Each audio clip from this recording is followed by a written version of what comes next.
alimun bil faraid. Dia hafal Al-Quran.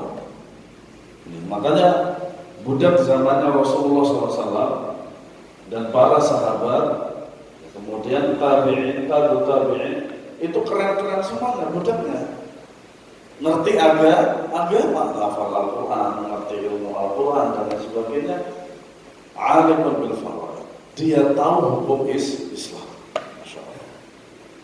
Kemudian Umar bin Khattab menyampaikan sabda Nabi SAW, Inna Allah yanfa'u bihadzal kitab aqwaman wa yadh'u bihi akharin.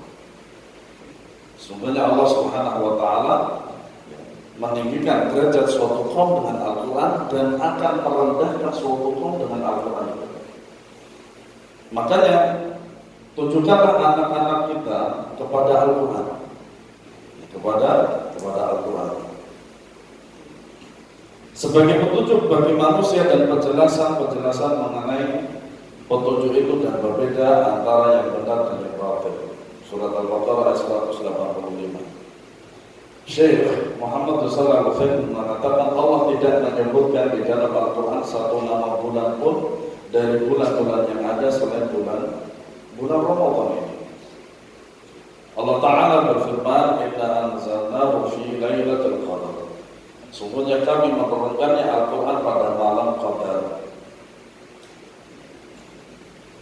Allah Subhanahu wa taala berfirman, Inna anzalnahu fi lailatin mubarakah inna kunna munzirin. Sungguhnya kami menurunkan Al-Quran pada malam yang diberkahi. Kamilah yang memberi peringatan. Al-Imam Ar-Rabi' bin Subayd meriwayatkan dari Al-Hasan Al-Basri bahwa dia berkata, Allah menurunkan 104 kitab dari langit. Ini secara umum. Adapun secara terperincinya tidak kita ketahui kecuali adalah Al-Quran, Zabur, Taurat, Injil dan Suhuf. Nah, para ulama menjelaskan bahwasanya Nabi Ibrahim itu mendapatkan 30 suhuf. Nah, dapat 30 suhuf itu apakah sama dengan Al-Quran? Wallahu a'lam.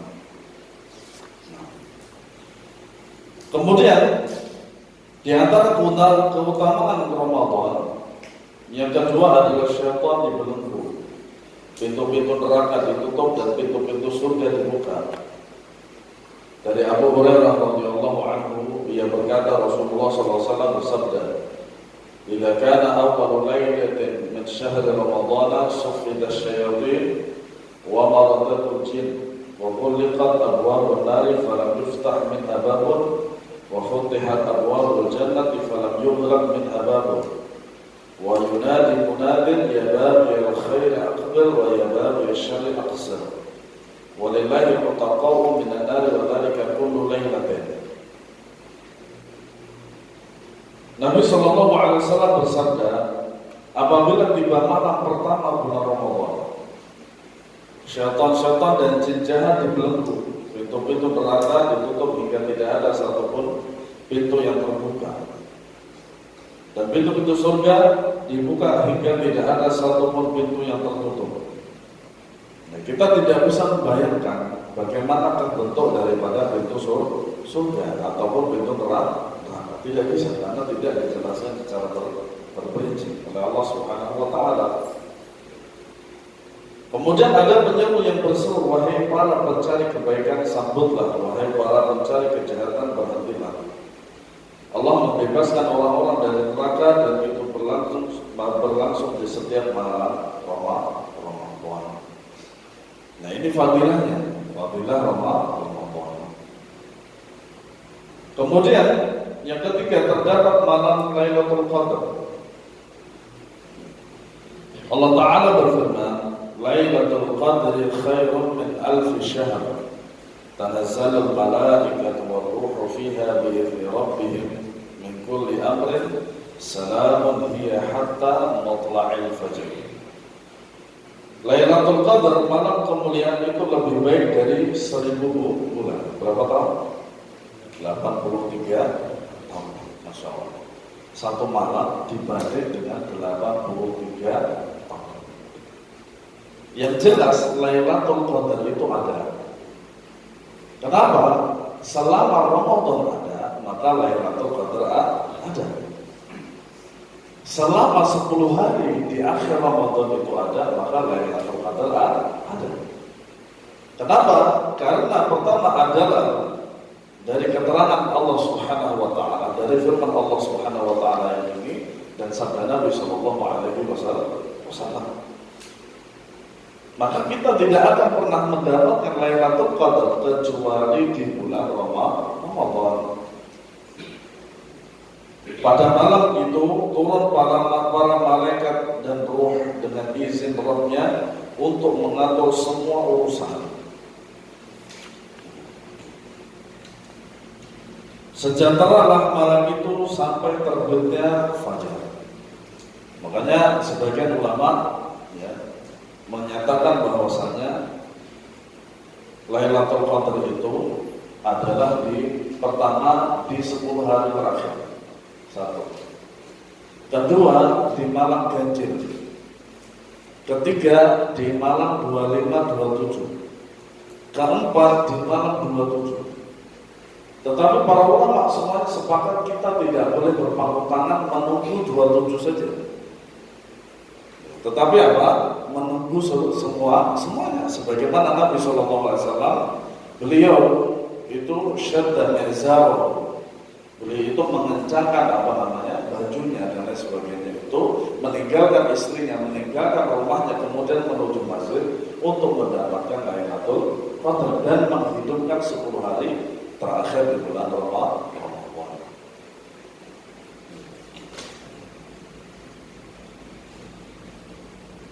Dari Anas radhiyallahu anhu yang mengatakan bulan Ramadan menjelang, lalu Rasulullah SAW bersabda, "Inna hadha ash-shahra qad hadarakum wa fihi lailatun khairun min alfi shahrin.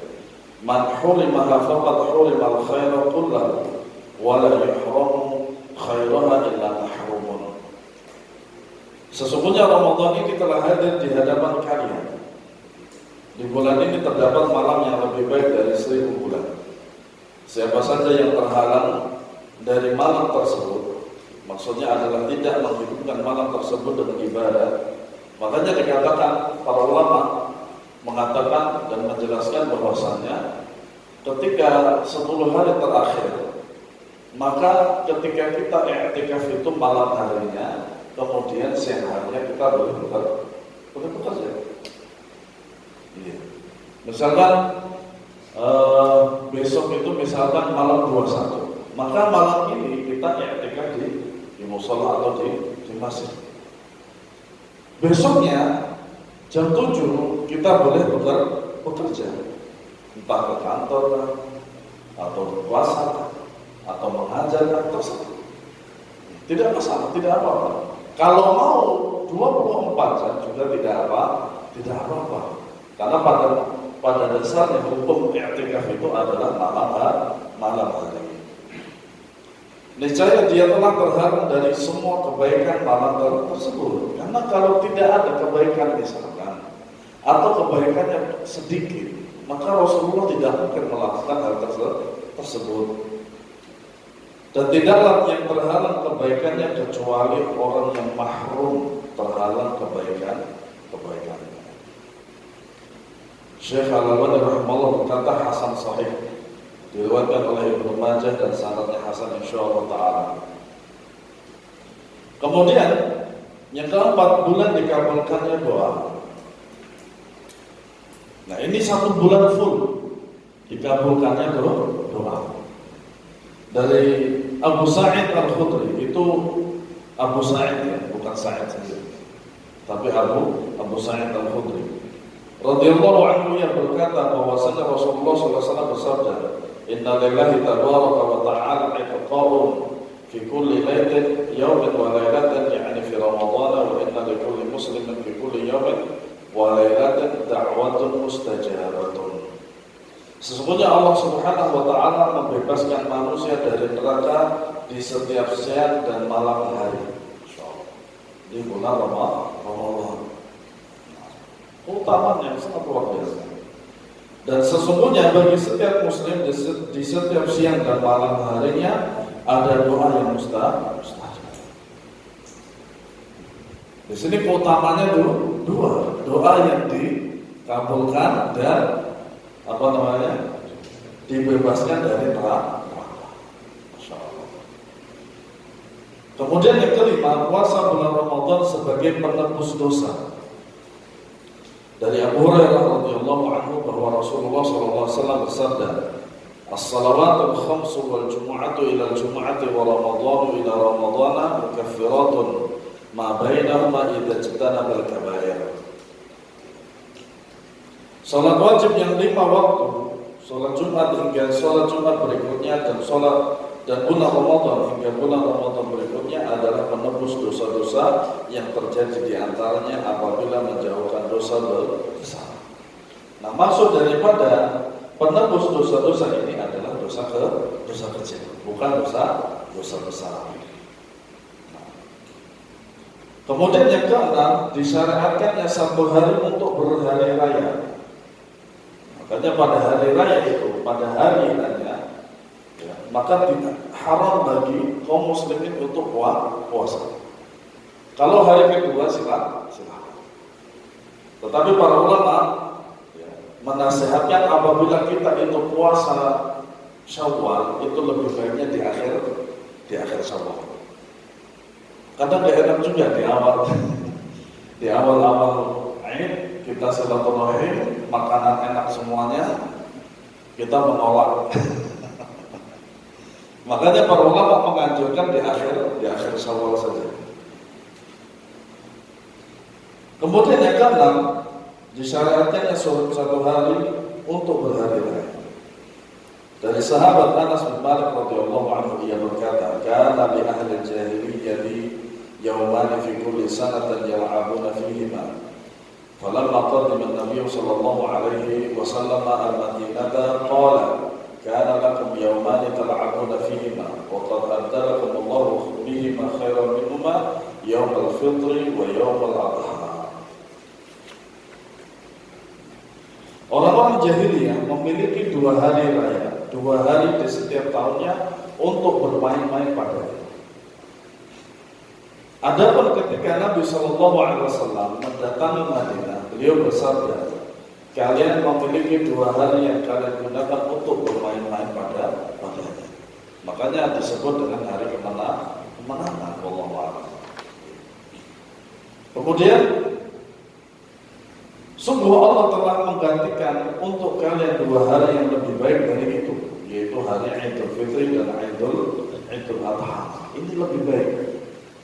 Idul Fitri dan Idul Adha itu lebih baik bagi kaum muslimin daripada perayaan-perayaan yang lain.